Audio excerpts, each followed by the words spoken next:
up this morning bright and early, just before dark.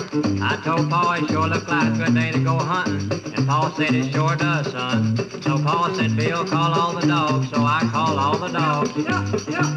Now that is all except old Shorty, and I called old Shorty too.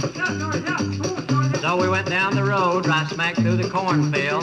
Then we heard every one of them dogs barking. Now that is all except old Shorty. Then we heard old Shorty too. Well, we got to them dogs, and I want to tell you, they had treed up a big oak tree away out on a poplar limb. I told Pa that I would have to go up and shake him out. So I climbed up that Boston pine away out on a cedar limb. So I shake and I shook, then I heard something fall. I looked around, it was me. Every dad blame one of them dogs jumped on me. Now that is all except old Shorty. Then old Shorty, he jumped on me too. Well, Pa, he finally knocked all them dogs off. Now that is all except old Shorty, and then he knocked old Shorty off too.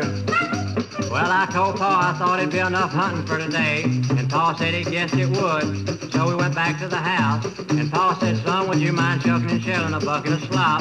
And I said, no, Pa, I'll shuck and shell a bucket of slop. So I fed them hogs. I told Pa it sure was a pretty day, the moon was shining so bright.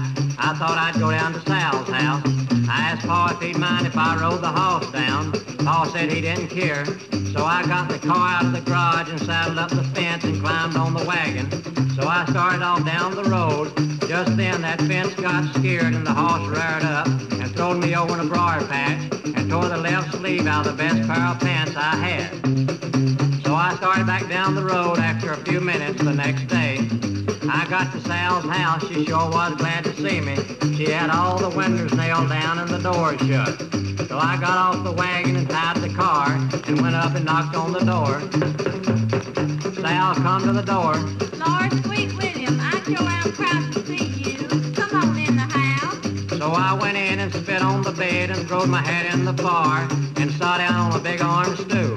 So we sat there and talked about dog ticks, politics, straw ticks, and all other kind of ticks. Bill, are you hungry? I sure am, Sal. Well, let's go up to the apple field and pick some apples, and we'll make a pig pie.